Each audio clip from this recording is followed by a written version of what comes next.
Welcome to the Mojo Market Report. Here's your hosts, Dave Sturchio and Chris Gueci. Good morning, everybody, and welcome to the Mojo Market Report right here on a Thursday. The start of week number 16 is here. It is Dave Sturchio. It is Chris Gueci, A5, Anthony behind the glass here at Shop Studios, where it's currently it's nice and cold, and it's going to get hot, and it's going to get really nasty tonight for Thursday Night Football because it's on the local front. The Jets taking on the Jaguars. We'll get into that in a second. Before we get into that game and all the stuff we want to get into today, I definitely want to bring up some legitimate breaking news on the Mojo Market. As of yesterday, it looks like Ryan Tannehill, quarterback of the Titans, who are right now in first place in the AFC South, could miss the rest of the year. I think they're actually just saying it, flat out saying Tannehill's going to miss the rest of the year. Now, obviously, everybody knows the backup, rookie quarterback Malik Willis. Just based off that announcement alone, Malik went up 3% last night. He's the 65th ranked quarterback on the Mojo Market. I know we talked to quarterbacks last night or yesterday. Do you think it is? Are you at all interested on a Malik going forward? I mean, they got. The biggest thing is they're like a potential playoff team. You know what I'm saying? So this is like very similar to last year with Henry getting hurt. We'll see if they can finish off. I think it heightens the importance of the game just a little bit. Not that they were banking on Tannehill riding the Titans to 4 wins straight, but the Jaguars right now are needing the Titans to lose a game. This opens the door for Jacksonville to potentially be a playoff team this year. We'll talk about that in a second.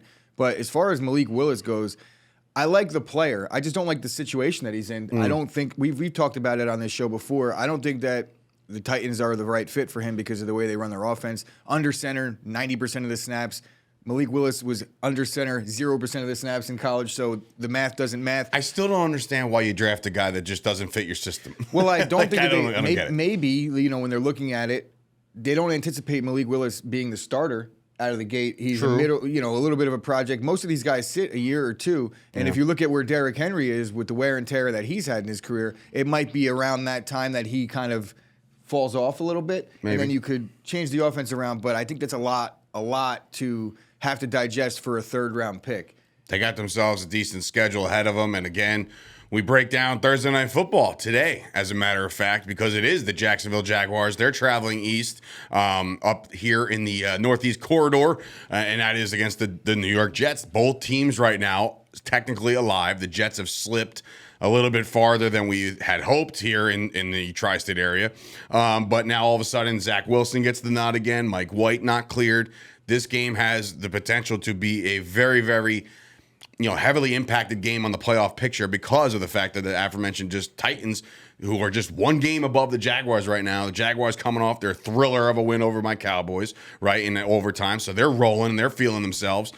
Trevor Lawrence, though, the story here is who you would play on this Mojo Market. Are you a day trader type guy where you're going to play these guys, slap some multipliers on them, win some money tonight? Now, Trevor Lawrence, he has a career day. He's been playing out of this world. Now, here comes the 20-mile-per-hour winds. Here comes the rain. And here comes the Jets defense. Trevor Lawrence, not the play, in my opinion. No, definitely not. There hasn't really been many quarterbacks that have succeeded against that Jets defense, and I don't anticipate Trevor Lawrence, as well as he's been playing down the stretch, they're going to have to figure out other ways to win this football game. They're going to have to rely a little bit more on ETN.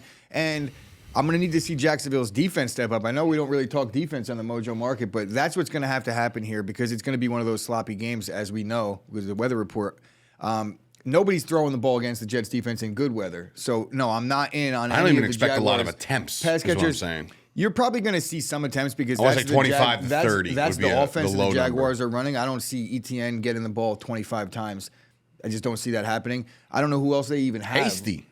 A little hasty action. He doesn't be hasty. Strike me as the bell cow type. All right. Fine. If I'm looking at a player do in nothing this game, tonight. Just watch if I'm looking at a player in this game waiting to blow up, he's due, and it's Garrett Wilson. Yeah, the Jaguars. I like that. The Jaguars, they do decent against the run, but they have real issues stopping the pass. I know it's Zach Wilson, but there's going to be some room for somebody to do something. And here's the thing I like about Garrett Wilson: he's really good with the ball in his hands after the catch. He's shifty. He could get open underneath and make things happen with his legs. And make things easier for Zach Wilson to find him. Yeah. You know, because right now Zach Wilson's having a hard time doing the easy things. There may have been a flip-flop, and some tight end over in New Jersey, we'll call it, may or may not have taken his starting job back, and C.J. Uzomah has been kind of taking the leading man role in the tight end position. Conklin has taken a back seat, and it's definitely been Uzomah. What is Uzomah, the one that rocked the Mike White shirt? Or was that Conklin? It was Uzomah. Uzomah might be just a T-shirt guy. I feel like he just has like a graphic T-shirt tee. time. He has a graphic tee business on the side because it was definitely C.J. Uzomah who had the MILF Hunter Zach T-shirt in camp. So that I know for a fact. Interesting. I wonder how Zach felt about that. With like, he was like, "Yo, do you?" I thought you were making me T-shirts, bro. Mike, why? How are you gonna make a T-shirt like that? Can I get it in a small? Because I think he wants the shirt. But anyway, Zach Wilson tonight back in action. Uzomah, which by the way, you know, when we went over the biggest fallers per team, Uzomah was it. Like, all the expectations, like, hey, the Jets got a tight end, and then it never panned out. I would definitely look into Uzomah's share price right now. I don't have it offhand, but I think with all the losses that he suffered this year in the Mojo market, there's some room for growth there. So if you weren't on the CJ Uzomah train and you didn't lose your money, which not many probably did, there's some opportunity. I think monitor this week. If Uzomah plays well and he gets the bulk of the snap share, then you could anticipate him being the guy going forward because they signed him to be the tight end one. Ready for this? See, so he's been the biggest. Oh, man, all of a sudden, things are moving for C.J. Uzomah. Over the last week, he's up 4.85%. Over the last month, he's up 17%. There you go. So the development has happened. Tick, tick, tick, it's tick. going up. And right now, he's under $4. I don't know if there's going to be a boom at the end of this tick, tick, tick, tick, but, you know, there is going to be some upticks there. Yeah, in the year, he's down 39%. But over the last month, C.J. Uzomah, underneath routes, if he's Zach up Wilson, 39%, then that means he was almost down 60. So yeah. So invest now if you want to get maybe a day play tonight. You might get some action. Why not? All right. So Thursday Night Football goes down tonight. Now, as of yesterday, we addressed the quarterback class of the free agency. Today, we're going to talk about a couple running backs on the running back market that starts literally as soon as the season's over. There's a lot of decisions to be made. We had to cut it at like 8. There's like 15 guys that can find themselves in new roles, maybe even more than that. The running back market is going to be kind of crazy this offseason. But again, just like we talked about Danny Dimes yesterday and the potential of him sticking around in New York with a new contract, we got to talk about Saquon Barkley. Saquon Barkley right now, share price, $18.72. He is the 5th ranked running back on the Mojo market. So clearly he's heavily invested in and liked over there. A future projection of $9.54 and a season, $1.71 a season. So you're looking at another 6 to 7 years out of Saquon? Maybe not, because there's some seasons in there where he did not play. Very true. So okay. He's probably on an average of a healthy season. He's banking a little bit more than that. But he's over 1,000 yards rushing this year, actually over 1,100. I would say it's looking at like, 3.5 to 4 more seasons of healthy football based on his future value. And that would probably be, now we discussed the running back tag being, relatively low, right? And it's not the quarterback tag, that's for sure. But like Saquon, could he be a victim of this franchise tag with the New York Giants? See, I have a slight problem with some of these guys because I feel like there's going to be a lot of contract disputes here. There's going to be some guys that don't get franchise tagged, but we were talking about the number yesterday at $12 million projected for a 1-year star running back. If I'm the Bears, if I'm the Raiders, and if I'm the Giants, which I know I'm skipping ahead a little bit, but I'm franchise tagging all those guys. And for that reason, I worry. The Bears could do whatever they want. They got like $1 trillion to spend, so. Yeah, and you know what they're going to do? Probably franchise tag. Disrespect. It's disrespect. I understand it is disrespectful, but they collectively. It's not. It's business. Like, they collectively bargained for this to be able to do it, 100%. and that's why they're going to, if they so choose. Now, right. I think if that happens with Saquon, there is going to be a potential for Saquon to not be happy. Daniel Jones is going to get the contract, and Saquon's going to get the franchise tag. More likely than not, if I'm the GM, that's how I'm operating, and there's going to be it's going to be met with like, I don't know what to tell you, Saquon. All right, so I got a question for you. Sticking on Saquon Barkley, I got a question. So the success of a Giants season that was supposed to be a rebuild, right? And all of a sudden, their over-under, I believe, was like 5 or 6 wins. They've already exceeded that, right? So the Giants came out, exceeded all expectations. They could very well be, all signs pointing to a playoff team.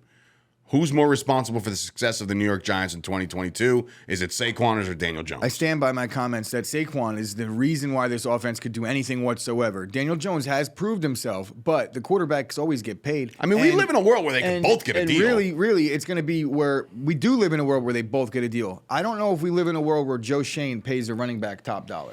I don't know if we live in that world. Sources have said that running backs get paid top dollar, just don't seem to. We're going to find out. We're going to find out in a couple months. But we will. Yeah, I mean, just all that aside, let's say Saquon re-signs a massive deal and he stays with the Giants. I still am not so sure about him, with the injury history that he's had, and we know about how the running back position, when you fall off, you fall completely off.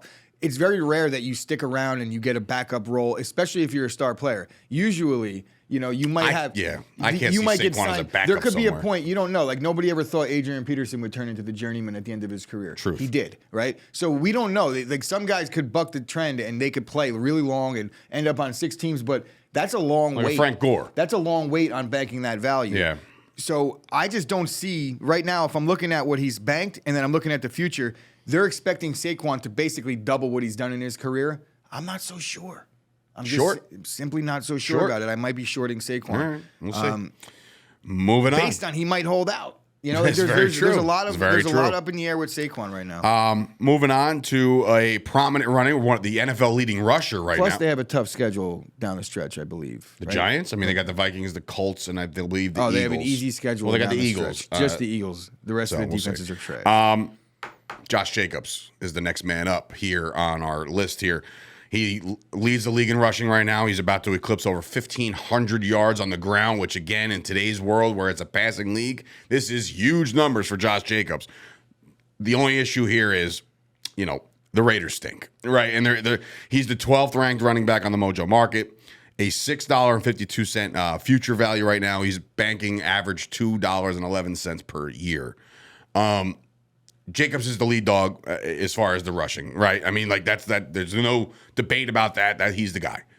The Raiders are in a situation now where we just talked about franchise tagging. This might be the ideal candidate for a 1 year, give me one more of what you just did type scenario. So I think there's 2 sides to this coin. One, I think Jacobs is the type of guy that he's like a high character guy. He wants to go out and play, and he understands the contract, and he's going to go play out his contract and all those good things. I've never seen Josh Jacobs the free agent. I've never seen Josh Jacobs the franchise tagged running back. So I'm not sure how he would react to either of those situations. I don't even know if I know what his voice sounds like. Yeah, I don't know. He's not big in the media. I know that what I've seen out of Josh Jacobs this year is that no matter where he's playing, this dude could ball out, right? So I think if there's a team that's going to pay him a decent amount of money, it's going to be a featured back. There's no doubt on that. I do think, based on the Raiders not trying to move him at the deadline, being that he's on a contract year, there's a couple things that make me think that they might just let him go. It's because they're still running him into the ground with basically a lost season. I know it's not all lost yet, but it's lost, right? It's lost. It's very lost. I think, like I said, I think Jacobs is good no matter where he ends up. The Raiders stunk this year. I do think the best situation for him would be on a stinky Raiders team next year as well. Stinky! Because the offensive line is really playing well for a bad team. And I think that with the surrounding weapons, with a Waller healthy, you get Renfro back healthy. They were banged up Let's not this year. forget the Raiders offense. They put up points. They still get yards. They do all those things right. They just haven't been able to finish. And I'll just say this. Coaching matters. Maybe it's a McDaniels thing. But anyway, a guy that's popped up on our list here next is a Kareem Hunt. Now, Kareem Hunt right now, he's known to be the guy behind Nick Chubb, right? Everybody knows that. Kareem Hunt was also a leading rusher in this league once upon a time, right? He falls into a little bit of a problem on his personal level, right? But this year, as a supplemental back, he's got almost 500 yards, right? He's got 28 catches for 182, so he's valuable out of the backfield. Kareem Hunt is the 18th ranked running back because of the banked value, right? So his future is 284. His season average is $181.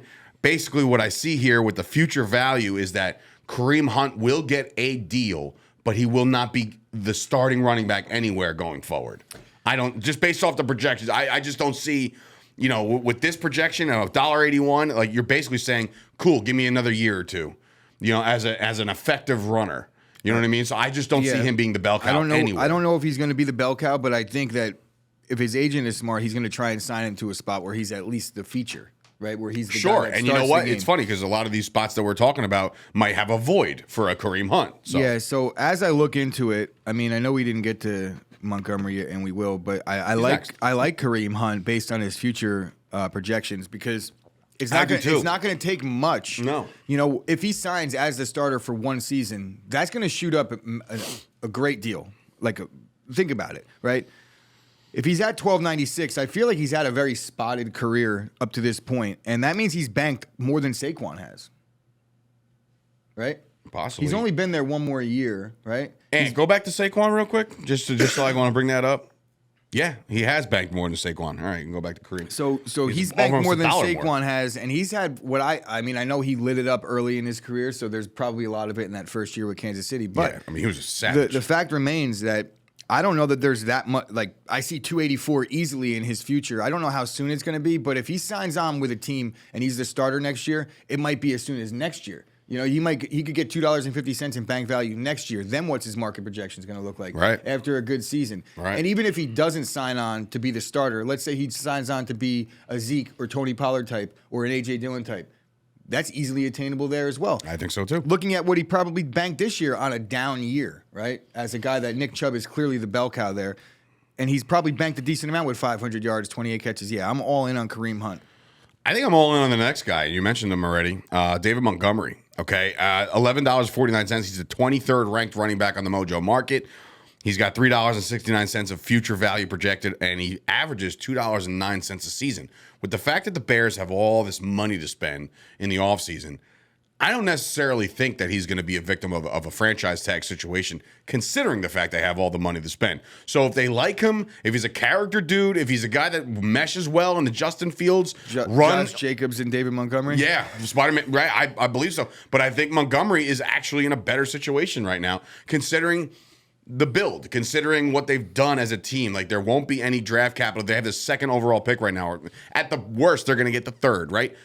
I don't see that being a running back. Nobody does that anymore since Zeke, right? Nobody takes the running back too high. Well, Saquon. But what I will say is, I think the Bears build the offensive line. I think that this team is built around Justin Fields going forward. And I think Montgomery's in a very good spot right now to be the starting running back. And I know they have Khalil Herbert, right? I mean, once upon a time, Tariq Cohen was cutting into the carries. I think that's always going to be a thing. I think Montgomery's health has always been a little bit of an issue, but I think he gets a deal, and it's not going to be as lucrative as everybody sees, but I see this future value of $369, and a kid this young, like, he's only in his fourth year, guys. Yeah, like, you know what I mean? I'll push back a little bit on a couple of these things. One, I don't think Montgomery's been had health issues. I think at running back, you get nicked up here or there, but if you look at his career, 4 years, he's only missed a couple games, you know, and it's just more recently. You know what it is? I think he always pops up on the injury report, and you're just waiting till Sunday to find out if he's playing. This dude is a gamer, and there has been spurts where other guys have taken it over and they stepped in and they excelled. So you may have seen a Tariq Cohen. It makes you think, like, where's Montgomery? Well, I'll tell you this. Montgomery has been there plugging along all this time, and he's one of the league leaders in the last couple seasons. Since he's been in the league, he's one of the league leaders in goal line attempts. So when they get down low, they use him. Yeah. Now, I know that might dip a little bit now with Justin Fields there, but they don't really run the QB sneak much. I feel like he's doing a lot of design plays inside between the 20s. I think Justin Fields is becoming a little bit of Willie Beeman. You know, just like finds himself, hey, that looks like a lot of green in front of me. I'm about to take that advantage. I do like David Montgomery. I'm not a Bears fan, obviously, but I don't know. I just think the Bears let him walk because of Khalil Herbert, and it's just a new time for something new. They don't really need to pay a running back because they have Justin Fields. So can David Montgomery be the bell cow somewhere else? 100%. Yes, right. 100%. Then I'm going along on David Montgomery because I feel like he's still a productive running back in his league. The only problem that I'm having, and the reason why I think a lot of these running backs may be a little more hesitant to fight the franchise tag is like, okay, it is a major risk, especially at that position, but look at how many free agent running backs could potentially be there. That's true. We have to wait and see who gets tagged and then actually who's able to be approached by other teams, because there's a lot of guys right now, and if you're a running back in a semi-decent situation, but you want more, you might not be able to find more because the price is going to be driven down because of the amount of running backs that are available. I agree. We haven't even talked about, we won't even talk about Raheem Mostert. We won't even talk about Jeff Wilson. Well, you're right. There's a lot of guys that we're not going to get to, so. Yeah, I agree. So the Philadelphia Eagles have run, roughshod over the entire league, and part of it's due to Jalen Hurts and the running game, including in that running game is a guy that has over 1,100 yards on the ground. It's Miles Sanders. Miles Sanders right now is the 20th ranked running back in the Mojo Market. He's got a $4.97 projected future value and only an estimation of $1.67 a year. Miles Sanders, to me, is a very, very good running back, right? They're in a situation, Philly, where they've never, every time I think about the Philadelphia Eagles, I always think that there's three guys at all times, right? Miles Sanders has obviously jumped off the charts here to me this year, right? But there's the Gainwells. There's they have another guy, and it's missing my mind right now. But there's backup running backs always. Do the Eagles cheap out here and settle? I say settle, but still a decent run. Are they in the market for like a Kareem Hunt? You know what I mean? Like to just kind of weather the storm. You talked about Bijan Robinson coming out of college. Yeah. So it's like all of a sudden. I think the Eagles I think the Eagles are in a decent spot right now. Miles Sanders, when they approach him and they have these conversations in the offseason, Miles Sanders hasn't really been able to get it going. He had a decent second season, but then he had a little bit of a down third year. He's in his fourth year now, right? Yeah. Yeah. And now he's back, right? In a very good offense. In a very good offense behind one of the best offensive lines in football. So I think based on those facts, they're going to be able to say, hey, look, we know what you are. You know what you are. We will pay you, but we ain't going to pay you anything crazy. And nor should they. I feel like the franchise tag dollar amount is probably going to get it done. And if they just do that with a little bit more extra at the back end, I feel like if they give him a 3-year deal worth around $40 million, it'll probably work, right, with some guarantees in there. So I think Miles Sanders does stay. Yeah, if they 12.6 to clear it out, $12.6 million. So you figure if they give Miles Sanders, you figure he's worth 12 to 14 per. But it's funny. There is only one franchise tag. You know what I'm saying? So like they have to address, like we're just talking about offensive players. You know what I mean? It's like there's a lot of guys on all these teams that might well be deserving of a franchise tag just to kind of give them one more year. I feel like, you know what you're getting out of Miles Sanders. I feel like a franchise tag is a dangerous proposition for certain other positions. I know it seems like it's team friendly, but losing a player that isn't worth that dollar amount. Like if you're looking at the roster, I feel like Miles Sanders is the most clear potential candidate for. Because the running back position at 12.6 mil with the inherent risk at that spot, I would be only using franchise tags on running backs. I'd be like, look, guys, I'm sorry, but you realize the nature of this business, right? Mm-hmm.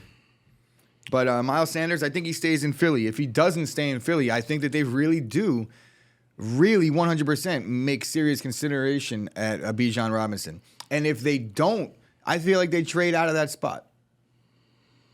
Okay. I'm just looking real quick at like just the Philadelphia Eagles free agents next year, right? Just to be curious.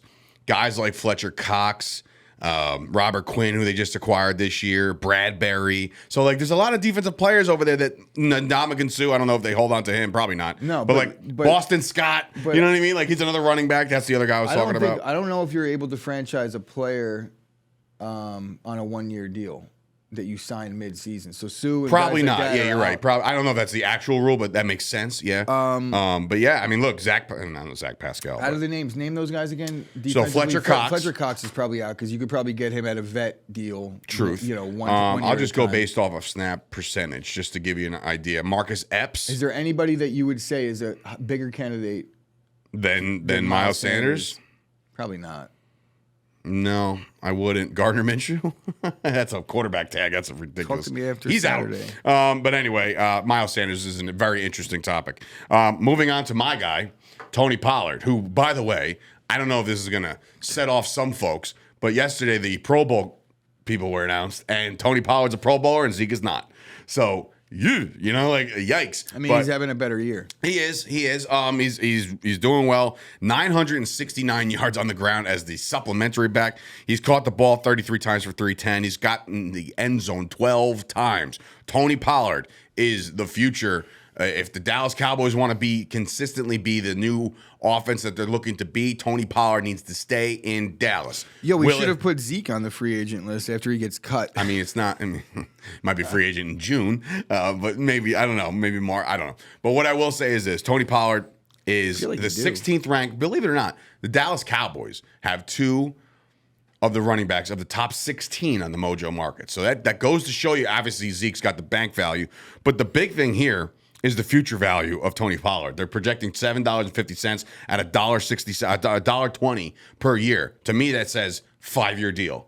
You know what I mean? That says extendo for Tony Pollard. I think it gets done in Dallas. I don't think they let this guy walk. I really don't. And I know paying running backs is ridiculous. They've already made I don't even say a mistake because I love Zeke and I love what he brings to the team. But the dollar amount when Zeke signed was like, oh my God. They can't give him upwards of like $13 million. And they might. You talk about a franchise tag victim.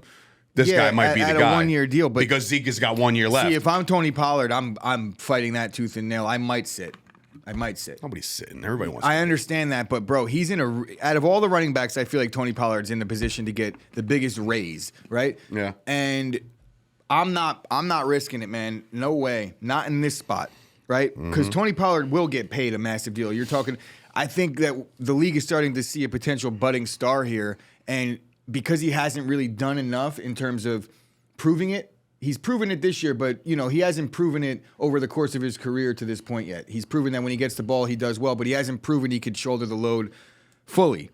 But after this season, he's in for a massive raise. I'm just looking at the Cowboys now. Same situation as far as like franchise tag ability.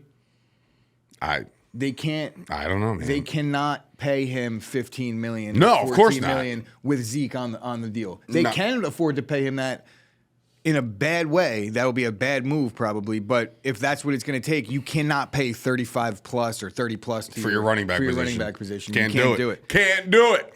So that's that. So Tony Pollard, get your bag. Eventually. Where's he going? I don't know. I don't even want to discuss it because the Cowboys are in a mix right now. So I don't want to. Let's just embrace and love everything we got. Maybe they should sign Odell to not play so they can't sign Pollard. They haven't signed Odell yet. He's coming. He's just as good as ours. He's here in Dallas. He's as good as hurt. This is good as not on the field. Devin Singletary is rounding out our list. We got a couple more guys. Devin Singletary, very interesting. He's the 31st ranked running back. He's only $9.53, so he's definitely on the cheaper side. $2.62 of future value and $1.81 season. They're saying this is the end. The projections are saying this is probably the end of Devin Singletary as far as a bell cow starting guy. In Buffalo, you got you had Zach Moss. You traded away Zach Moss, but you got Dalvin Cook's brother, James Cook. I didn't mean to snap at you. I was just trying to ring my own bell here. James Cook is your running back over in Buffalo. And I feel like that's another team like an Eagles who always seem to find a couple dudes to carry the entire workload. I think Devin Singletary is a free agent in 2023, which he is. But I'm saying I think he's just the guy that he'll have multiple visits, but he won't be a bell cow anywhere. And the projections are showing the same you're in thing. that offense, and I know that they're a pass-heavy offense, but with all those weapons around you, and you're still not able to really grab Allen is your best running back. Grab a hold of things. I think Devin Singletary is a good player. He has his limitations. He's not. He's good at everything, but he's not great at anything. So that's how I describe Singletary. But he's in a situation now where he should just beg to stay in Buffalo because he could get spurts. He'll have fun. He'll have success. He's playing on a good team. Team success, yeah. But the way I'm looking at the Bills right now, good teams that pick late in the first round, they're looking for the most talented player. BPA. At a team need. There's some good running backs out there. Imagine like a Zach Charbonnet in Buffalo right now because he goes 25th overall. What do the kids say? And Sheesh. He's the second. And he's the second running back. I got to rise that Anthony. With second that. running back taken. Facts, bro. That's Anthony. It's gas. This episode is gas. So what was I talking about? Devin Singletary. Yeah, I think Devin Singletary should try and stay in Buffalo, but I don't know, man. Buffalo, there's running backs. Plethora of running backs in the draft, and there's going to be a ton of guys available. Like, shout out to Chris for using my word plethora. It's Dave's word. I just said it. It's mine. I own that word. I actually copyrighted it. My bad. How much do I owe you? $6.20, which is the share price of Alexander Mattison as we round out the running back free agents. Again, there's a lot more to talk about as free agency hits, and then we'll probably revisit this in February when all that stuff is going to go, hit the fan. Alexander Mattison, $6.20. He's the 45th ranked running back on the roster. And the only reason why I bring this up is he's only got 174 yards. He's not. Dalvin Cook has been the workhorse this year, right? Dalvin Cook hasn't gotten hurt. Dalvin Cook hasn't really missed games. What I will say about when he does, and this is something that you've brought up, when Dalvin Cook does miss games. Every time Dalvin Cook has missed time, Alexander Mattison would step in with 25 carries, 140 yards, and 2 touchdowns. I like Madison, right? I think that without Dalvin Cook there, he may have had even a Pro Bowl under his belt by now in that offense. I think it's a tough spot for him because, as I've said with everybody, it's a loaded class, but there's potential here to get a really cheap, good, valuable back. Like, picture this, ready? Picture Miles Sanders signed somewhere else, and the Eagles sign Alexander Madison for, a penny. $8 million per or something, There's other guys. Jamal Williams is a free agent leading the NFL in touchdowns. There's a ton of these guys out there, so... keep your eye on it because, look, if you're new to the Mojo Market, it's the first time you're talking about this or even know what you're trying to educate yourself on what the heck is happening, what we're saying is when these guys get a new deal, their price share and their share price will go up. Yeah, and it will hit a spike. And Madison is going to go into a situation where he's going to compete for a starting job. We don't know how good he could have been as a starter. And you don't know that he's not practicing well because when you have a guy like Dalvin Cook, it's like there is no competition. He's the guy. But if you bring him in to compete with somebody, there could be a chance where he's getting, 10, 15 carries a game consistently. So if that happens, then I'm all in on Madison. The only reason why he's not higher is because of the situation he's been in. Sounds like a plan. I'm in on Alexander Madison because of that future value. I feel like he's going to be a journey. I feel like he's going to be around a lot. And then the season banked will skyrocket all of a sudden if he gets the opportunity. So that is the running back class of 2023 heading into free agency. There's a lot of moves to be made. Definitely watch tonight because you have a couple at least one primo running back in Travis Etienne. He doesn't have to worry about anything like that. This guy is actually still a rookie, technically. So enjoy Madison. Enjoy Etienne tonight and maybe enjoy some Madison down the stretch. So do yourself a favor. Follow us right now as we head into week number 16 on the Mojo, right? On the social medias, TikTok, Instagram, Twitter, @Mojo, MOJO. And of course, join the Discord. You can follow that Discord. If you follow us on Instagram, there's been plenty of times they've actually advertised the Discord. It's a click away. Do it, join the conversation, and have some fun. So enjoy Thursday Night Football. We'll be back tomorrow to preview the slate of NFL games in week number 16. So, again, full slate of games. We got you covered. For Dave Sturchio, Chris Gueci, A5 Behind the Glass. This has been another episode of the Mojo Market Report. We'll see you guys tomorrow. Sure has. Yes, sir.